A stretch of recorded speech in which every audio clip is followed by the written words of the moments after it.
Hi everyone, welcome back to Blue Hope on Commonwealth Day on a ADEX Pixel Virtual Expo platform.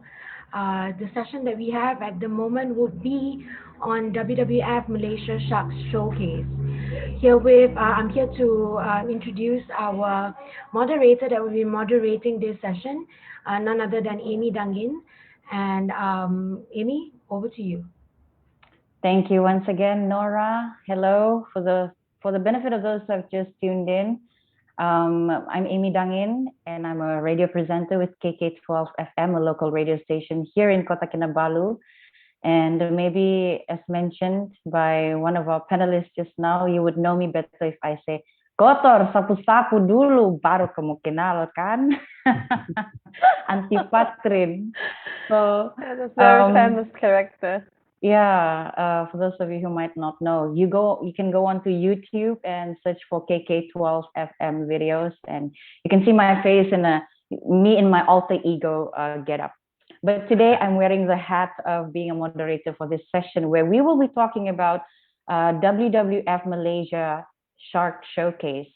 WWF Malaysia will be showcasing their ongoing shark research. That's almost a tongue twister. Shark research, monitoring and activities across Malaysia together with key partners such as LEAP and Forever Sabah, Sabah Parks, MRF, Scuba Junkies, etc. And we are honored to have on today's list of panels, Dr. Henry Chan, WWF Malaysia Head of Conservation. Hello, Dr. Chan. We have Monique Sumampouw, Head of Marine for WWF Malaysia. And we have Serena from WWF Malaysia Sharks, Adam from WWF Sabah, and we are honored to have founder of Shark Stewards, David McGuire. And again, we have Simon and Monica from Blue Hope, co-founders of Blue Hope. So yeah, let's begin the conversations. I mean, when we talk about shark, we mention shark, even though we have significant amount of sharks here in the waters of Sabah, probably not so many people will know about it other than ding, ding, ding, ding, ding, ding, ding, from the movie Jaws. You know, that movie was so significant though, back in the 80s, 90s, where Sabahans here, we call sharks ikan Jaws. Ikan is fish, Jaws is the movie title Jaws. So we say ikan Jaws. When we say ikan Jaws, it's actually shark. Some people actually think that Jaws is shark, although that's just the title of the movie.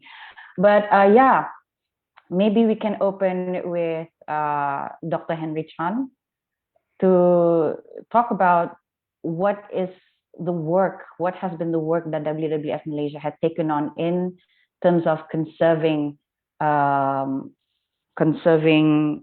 sharks here in Malaysia. Hi, thank you, Amy.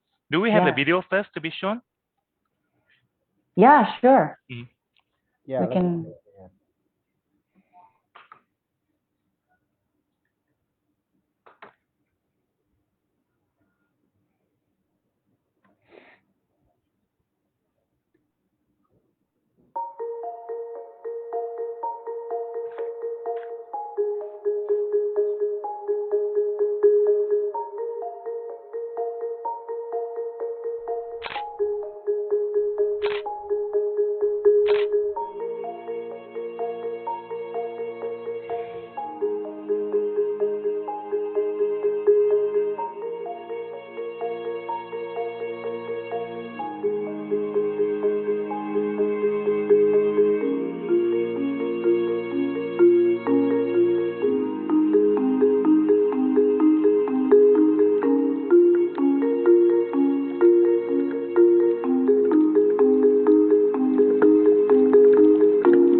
Thank you.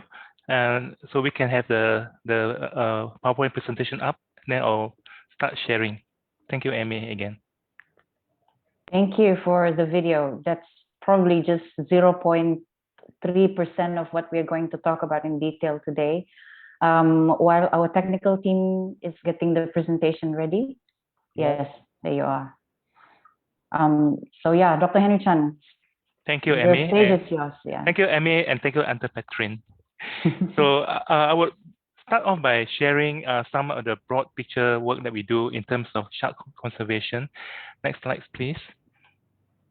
And it's important that while we look at an individual species, we need to look at the habitats and what are the threats that surround that particular species. For WWF Malaysia, as well as a member of the global organization called WWF International, we actually focus our work on three big perspectives. Number one is that we must protect the habitat for our species. Number two, we work on the species itself. In this case, it's about shark. And the third area is looking at footprint. Footprint would mean that what are the things that development activities or economic activities that will impact on that species. So habitat, first is habitat, second is species, and third is footprint. So in terms of our marine program Malaysia, we cover all our Malaysian waters, which includes the economic zone. In terms of the specific area, we focus on three main biology area. The first is on the turtle nesting sites in Malacca and Terengganu. Number two is in Tun Musafah Park, which is at one time almost the biggest marine park in Malaysia. And the other one will be in Sempurna Conservation Area in Sabah.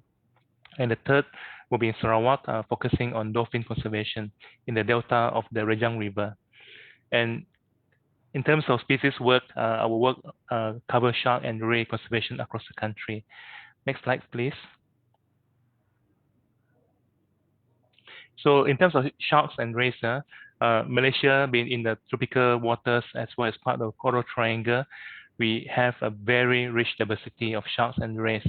As of the baseline information that we have in 2016, various work have recorded at least 70 species of sharks and 85 species of rays. And of these species, those that are critically endangered, if you look at the bar below, you will find that under the IUCN Red List of Threatened Species, they are from extinct, which is like no more, down to the lower risk.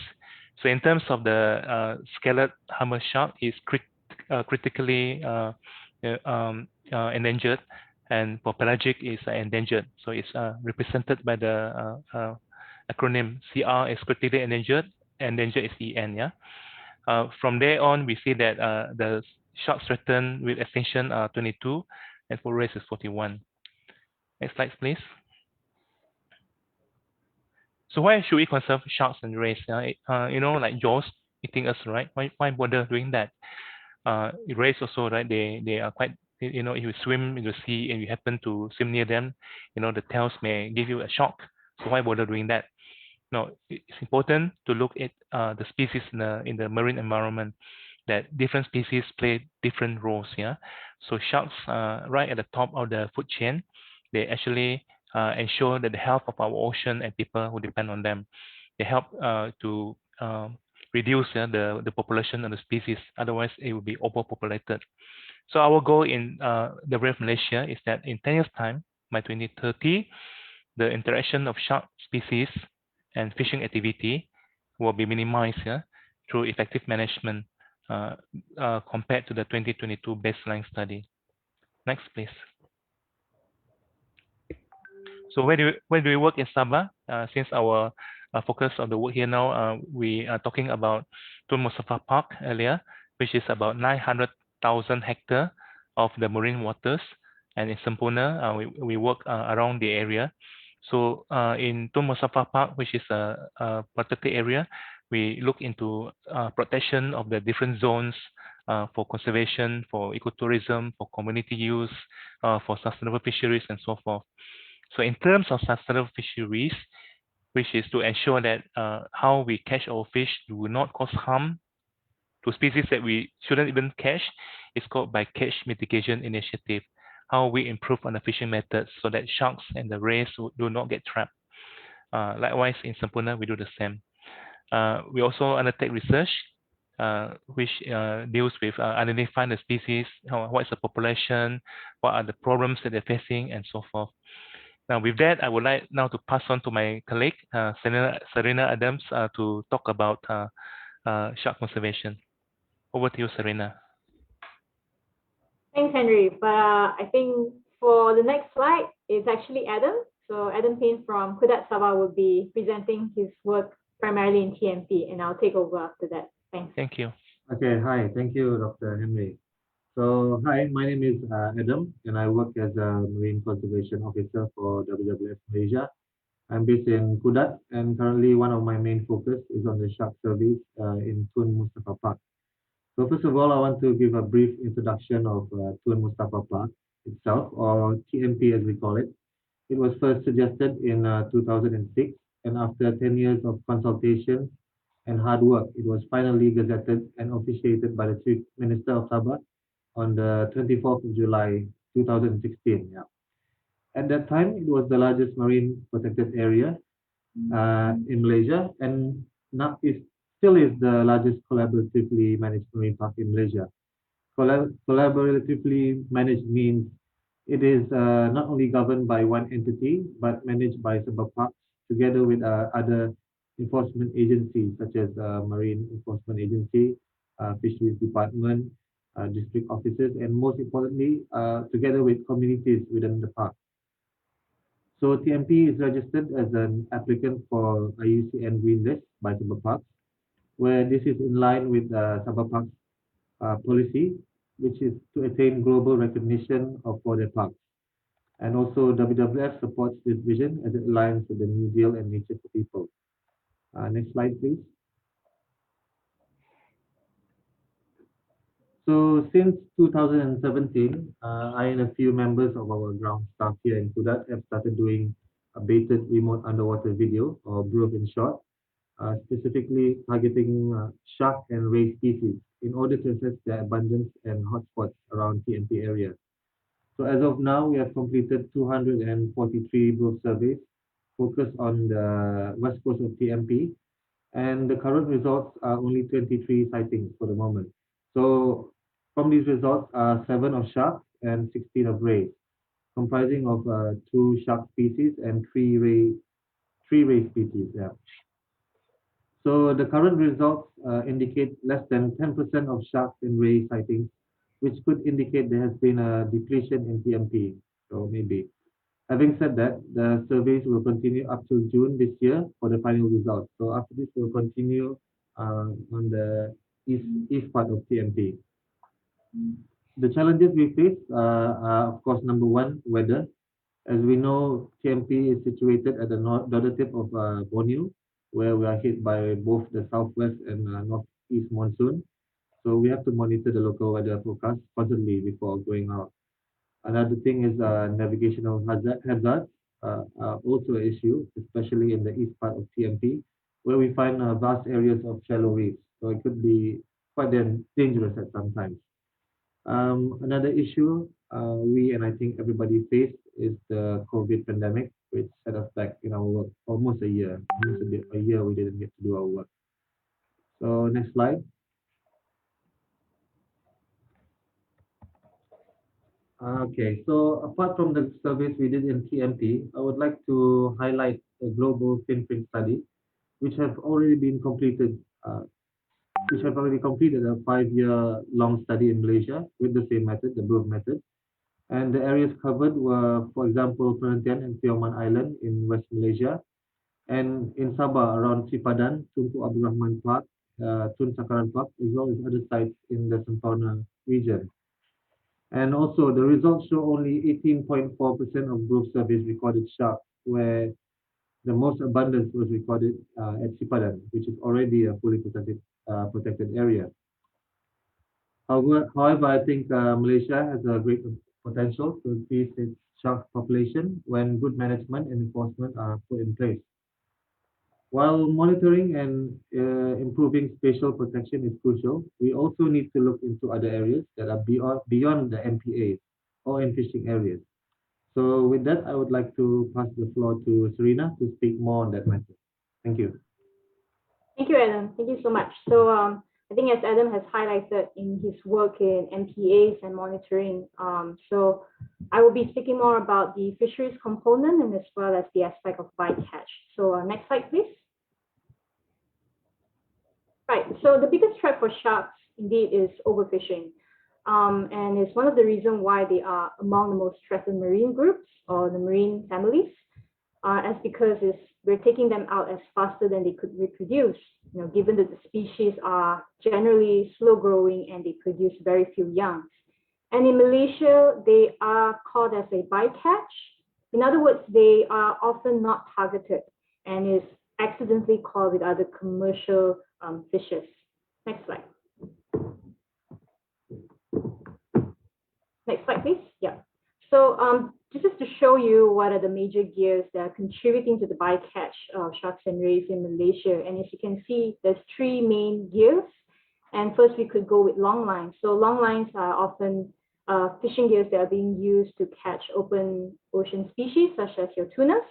And these are also susceptible to catch oceanic species, such as your treasure sharks and as well as your oceanic mantas. Gill nets, in fact, they are one of the more commonly used fishing gear in most of your coastal fisheries. So that constitutes up to 30% of the catches as well. And last but not least, trawl fisheries, they are a commercial fisheries. They perform at a larger scale and as well as a larger effort. And that is also a reason why that sharks and ray constitute the largest composition by trawl. And also trawl fishery, they contribute one of the largest portion of your seafood catch as well. So the point here to take is that in Malaysian fisheries, they're often not selective, especially in trawl fisheries. So in other words, there are a lot of species get indiscriminately being caught in it. And so these are one of the challenges that we're facing in terms of how are we going to reduce bycatch if this fisheries itself is unselective by nature. Next slide. So although sharks and rays are considered as a bycatch, it may not necessarily be the case. If we're looking at the growing market now, there's a significant portion for sharks and ray in the market. And we also have studies to show that they are socio-economical importance as well for some coastal community. Some of them do rely them as part of their diet. They could consume them at least once or twice a week. And if you look at the market price, rays could fetch between 5 to 16 ringgit per kilo, whereas sharks could fetch between 2 ringgit to 12 ringgit per kilo. And so this is based on the species that are being caught as well as what fishing nets are being used to catch them. And so we see that the complexity is there. Understanding this human dimension as well, it's very crucial when it comes to conservation effort in mitigating bycatch, which goes to my next slide. In terms of our work in bycatch mitigation initiative. So the goal here is really about finding a balance between protecting vulnerable species and as well as protecting livelihoods, because we understood and we recognize that social economical importance as well. So the key here is to find a solution with fishermen, which I think is crucial for any conservation work to be successful. Fishermen are stewards of your ocean, and if they're not part of the process, then it's not going to be sustainable in the long run, or none of your mitigation efforts would also be successful if they're not part of it. Which goes to my next slide. I'll be showing you one of two initiatives that we're doing, one in TMP, another one in Sempurna. So in TMP, it's in the context of multi-use park, as Adam has briefly mentioned. It's one of the biggest collaborative managed park. And so certain areas in TMP, you will find that fishing could still occur, such as in community use zone and as well as in multi-use area. So where fishing could still occur, that is where we come in. We wanted to explore if there are ways for us to reduce bycatch. And this is primarily looking at gill net fisheries, which is one of the major gears that are being used in TMP. So what we're doing is we're adapting a similar study inspired by some officers in Pakistan, Mexico, and Indonesia that has been using lights or LED lights to illuminate nets to provide visual for species to avoid being caught in these nets. And several studies have shown success rate of reducing bycatch in this fishery. So we're adapting this concept and this idea in TMP. And due to COVID restriction, unfortunately, there's not much of progress yet. And so we are really hoping to resume fieldwork in the coming months, studying this efficiency. The lights, how efficient they are in reducing bycatch will actually serve as a very critical baseline in exploring, mitigation options.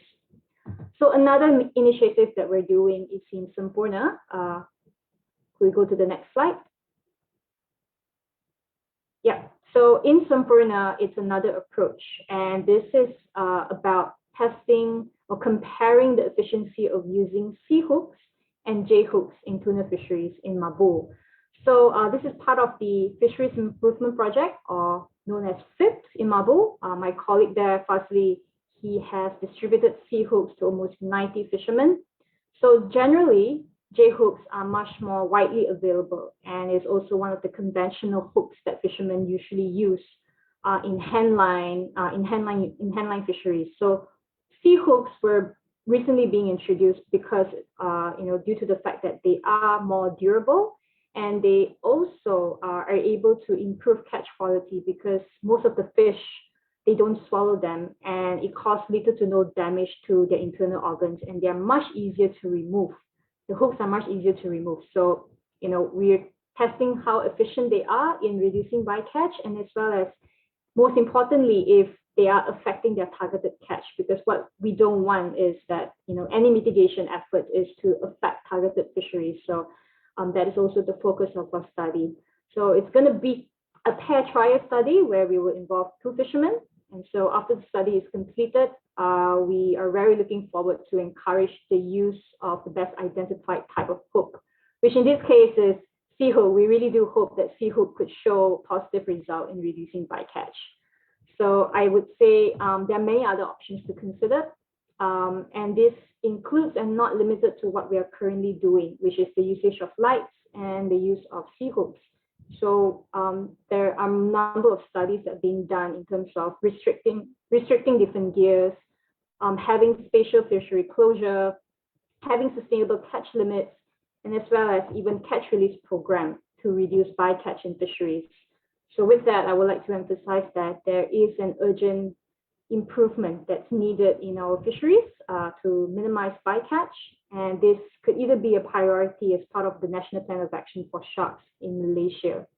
And goes to my next slide in terms of building synergies. So WWF Malaysia is definitely not alone in this body of work that we're doing. There are many other amazing organizations who's working on the conservation of sharks. And we're very lucky to be part of the initiative, which is the Sabah Shark and Ray Initiative, which includes LEAP, MRF, Scuba Junkie, and SSPA. LEAP primarily works on policy advocacy. MRF, they do monitoring in terms of monitoring bycatch in trawl fisheries, which is an area that we're not working on. And Scuba Junkie is a combination of, they're working on spatial protection. They are also doing monitoring in Mabo area and improving as well media engagement. And last but not least, SSPA, they work primarily right now on educational awareness to youth and children. And so this is mainly supported by the Shark Conservation Fund. So we're very glad and very happy to have been supported by them. And so I would like to close my next slide to the public, perhaps on a few key points. So we talk about spatial protection, we talk about fisheries. It may all look very big and very complex to address, but I feel that there are many, many other ways that the public could support. And that's not limited to, first and foremost, be a responsible consumer, and that is to avoid shark fin soup. If you have already, good for you. And if you haven't, try to avoid them, as we know that they are the main drivers of overfishing as well. And if you have opt out shark fin soup, consider opting out meat. Shark meat and ray meat are also widely available for consumption. So second of all, be cautious and be wary of cosmetic products and even health capsules that could be derived by a substance called squalene. So squalenes are actually derived from shark liver. So usually the livers of sharks are rich in oil, and so this substance are very commonly found in our products. So just be very wary and very cautious on it. And thirdly is to avoid buying shark teeth, and they're often sold as souvenirs. And last but not least is contribute as a citizen science. Oh, can you go back to one slide, please? Yeah. So basically is to take part, taking videos, pictures of any rare species or unusual ones that you see in the markets or even in underwater, right? If you're a diver yourself, and send them to us. Send them to my email, which is serena.adam@wwf.pen.org, which is very crucial in terms of building baselines and as well as sharing information. And lastly, next slide, I'd like to close by telling, sharing and just highlighting the vision for everyone to share, where let's build the future together, where their population are thriving, valued for their contribution to the ecosystem, culture, and economic well-being. And with that, I would like to thank the organizer and the British High Commission for having us in this session. Thank you. Over back to you, Amy. Thank you, Serena, Adam, and Dr. Henry for that very insightful presentation. So now, if the situation is in Sabah and why Sabahans should jump on the bandwagon of together, doing more active part in trying to save our sharks. Yes. Yeah. Hi, thank David. you. Hi, David. Yeah. Hi, and what a great panel. I'm honored and really appreciate being able to participate and work, of course, again with WWF and my friend Simon with now Blue Hope. I've been visiting and working in Sabah since 2013, my first visit, and helped found the Sabah Shark Protection Association. We're in the United States. We're part of the Earth Island Institute. I'm a marine scientist working with sharks, but we drive shark policy and fishing policy both in the US and internationally.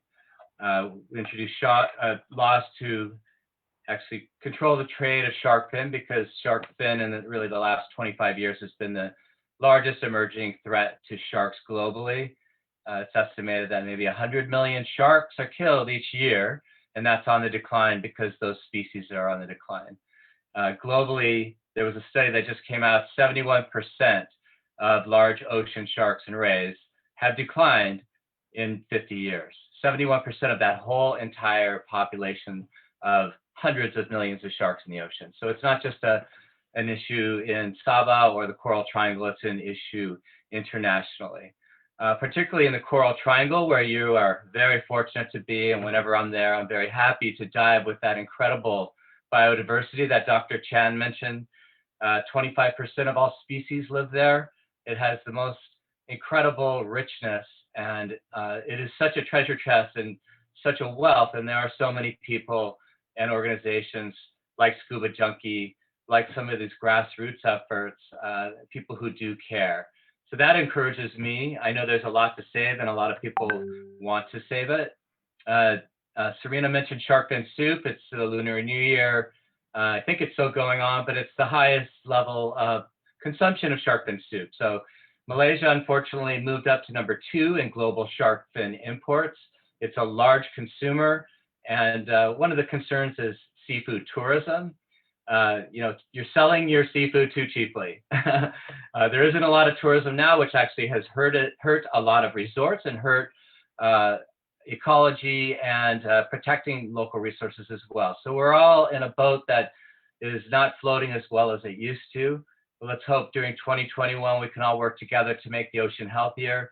I'm getting my vaccine soon, I hope. I'm an educator. I may have to leave because I teach a class at National University of Singapore in less than an hour, at the top of the hour.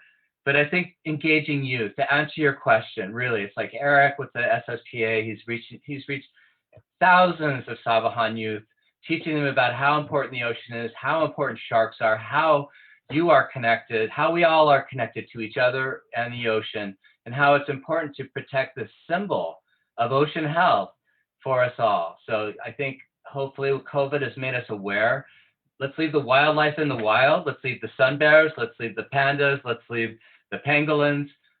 Stop eating wildlife, start protecting their habitat, and we're all going to be better off, as well as the health of the ocean and future generations to enjoy it. So thank you.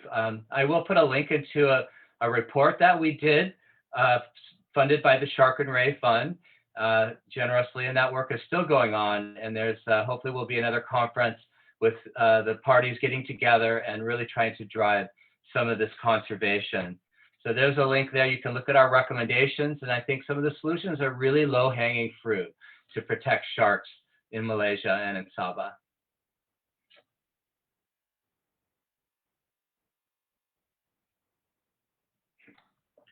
Yeah, thanks, David. And I believe that you have a presentation to share with us. Well, I don't want to take too much time. I mean, I have some pretty pictures. Yeah. Screen is I think we still have time. Yeah. Yeah. Okay. Okay.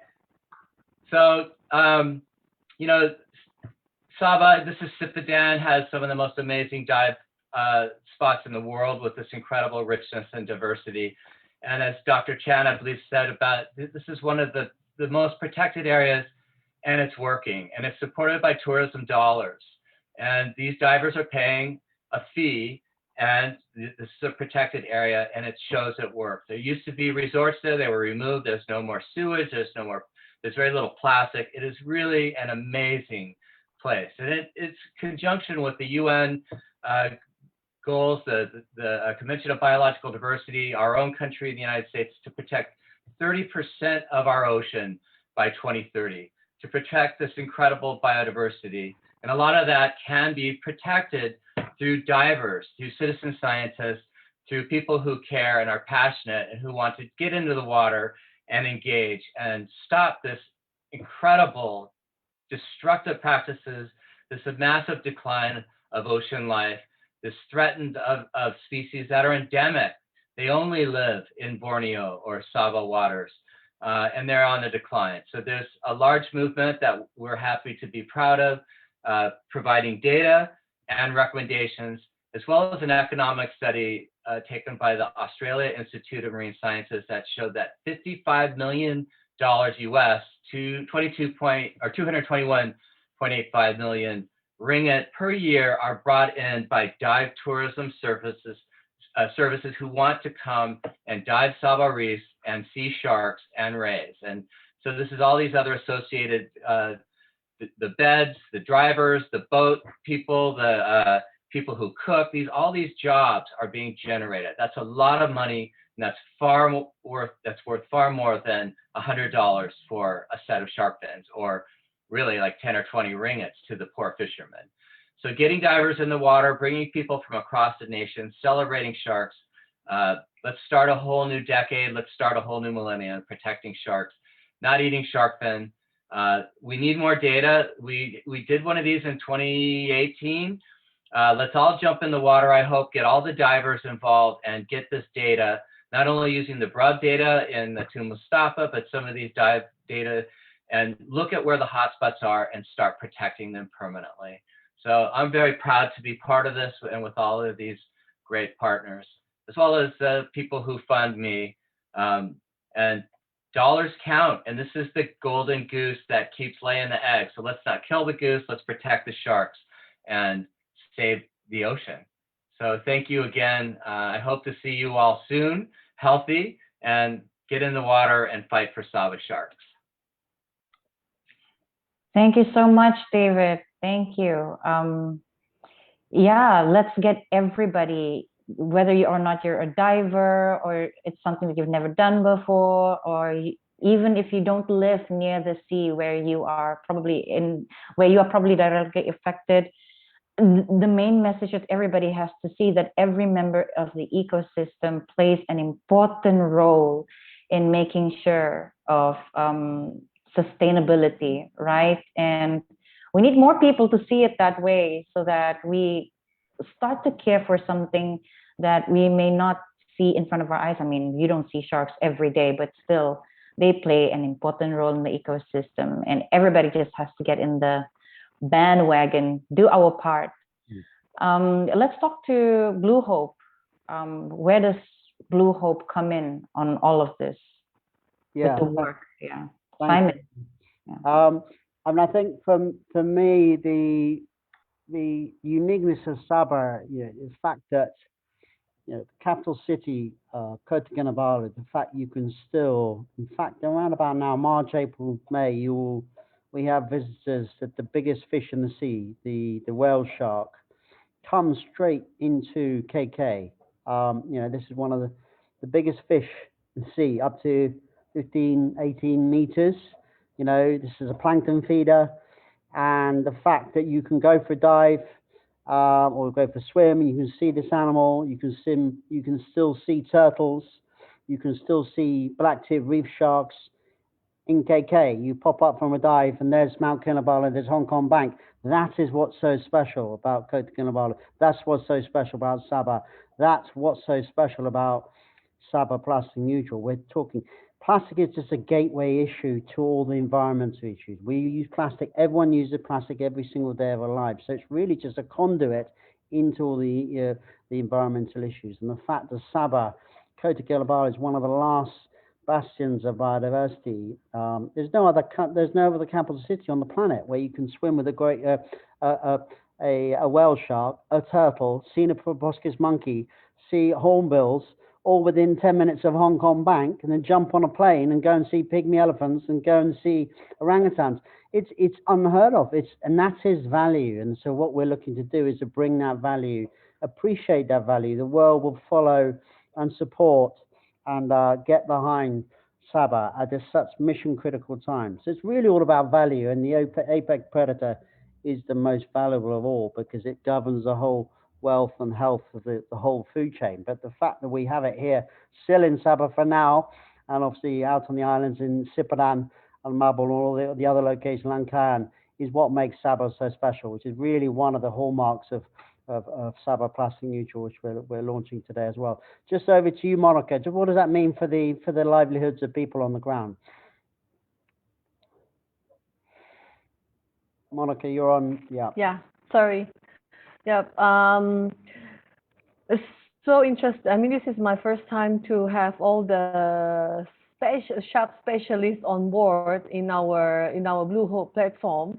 As everyone know that we have started the event since 9 o'clock in the morning, and we talk about a fish bomb, we talk about the story, how a Blue Hope has created. And today we actually, Blue Hope, we have one section called a Blue Hope Shark, which is we collaborate with Shark Stewards and Mr. David.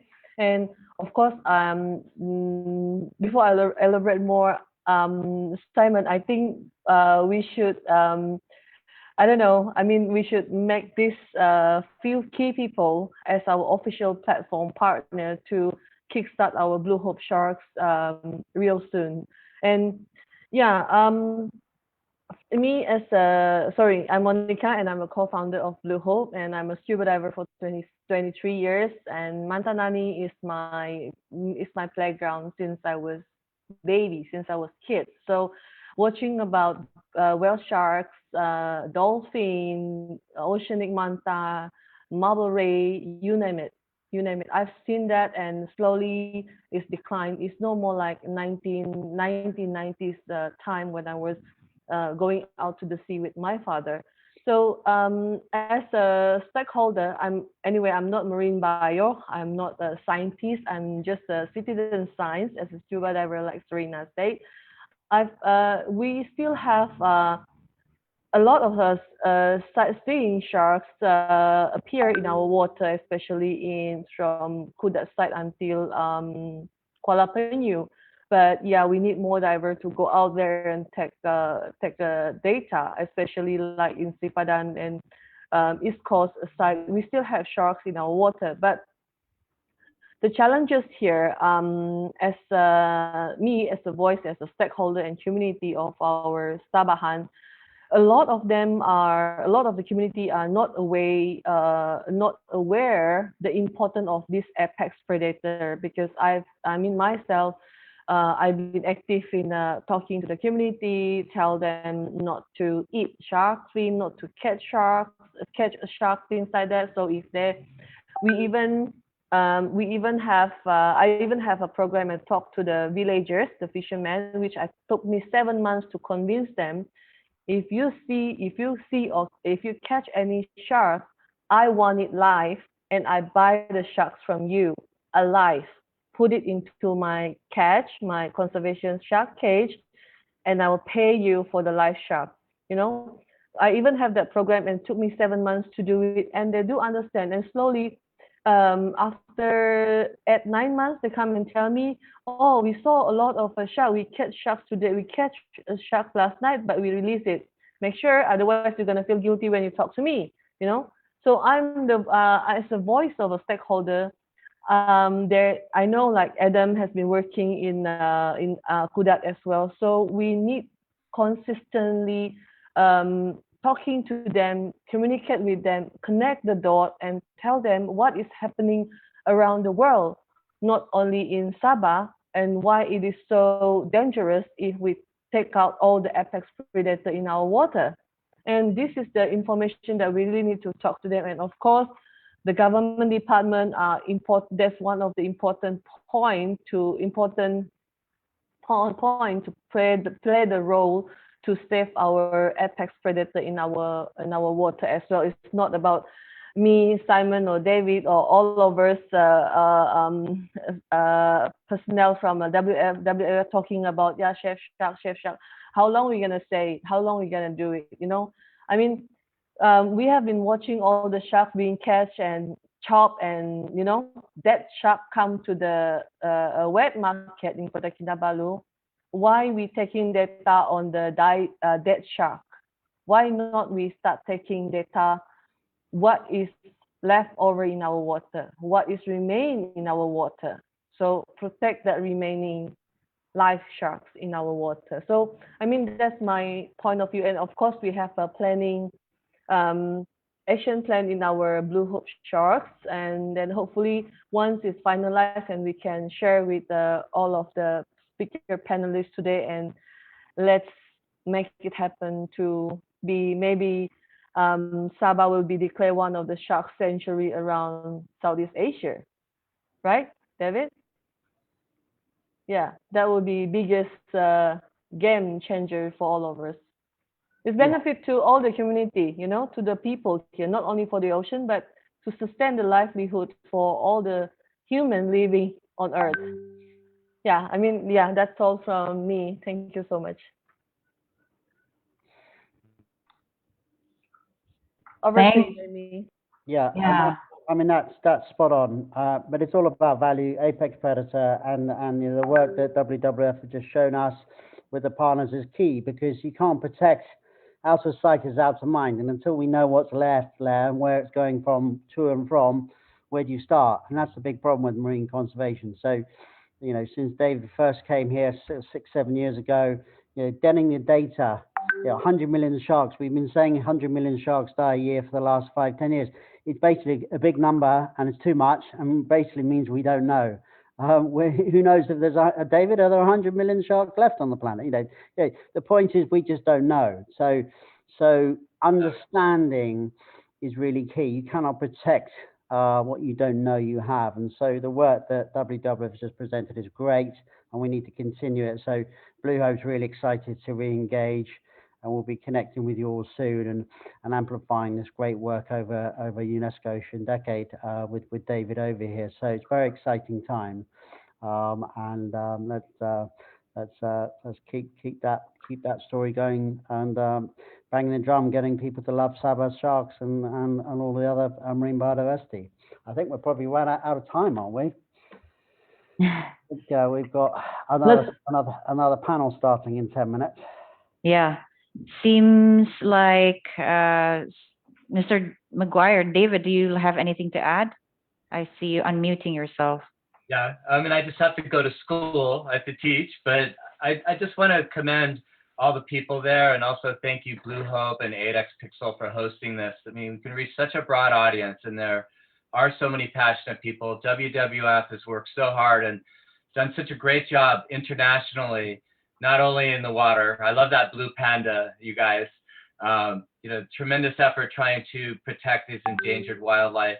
Because let's just use the shark as the symbol for the ocean and ocean health, and not that Jaws scary thing that you said, Amy, and all of that negative connotations around sharks that I've had to deal with, because I study great white sharks and I live right where all the great white sharks are. And people really have changed their mindset, and we're no longer as fearful, and we're actually excited and happy to see them, because humans are far more dangerous than sharks are. So I really appreciate this, and I can't wait to be with you all. Terima kasih. Thank you, David. Yeah, indeed. We humans are the biggest parasites that ever exist in this world. We're like just taking in from nature and not think about what it's going to do to them and our existence in the long term. Never mind. Everyone will say, never mind. That's so wrong. But Amy, we human beings are also the solution to the problem. Exactly. Yeah. So first of all, these are the solution. All of these are solutions. Yes. Yeah. So what we need to do is that everybody who are listening here takes the action, support the work that we do. Whenever there's event, participate. Yeah. Even your presence is very helpful. Yeah. If you are a scuba diver, share with us the picture. Share your story. Is very important. And then we want to encourage you to be the citizen science. Together with us, be the eyes and the voice for our apex predator and our ocean. Yeah, totally agree to that. And with that, I think we have come to another end of this session. Time's never really enough when you start talking about the environment, huh? So much to share, so much to learn. Yeah. Deserve more than 40 minutes. You can't talk. We need a whole day to talk about sharks. But it's good. It's great to have this window and get the window into the work that's been done recently by WWF. Yeah, hope we can catch up in real soon. Thanks so much for all being with us on this. Yeah, thank you so much, Dr. Henry. Dr. Henry. Thank you, Adam. Thank you, Serena and Monique from Jakarta. Stay safe. Thank you, everyone. Take care. See you Thanks, soon. everyone. Bye. Bye. Thanks, David. Bye. Everyone. Yes, And back to Nora.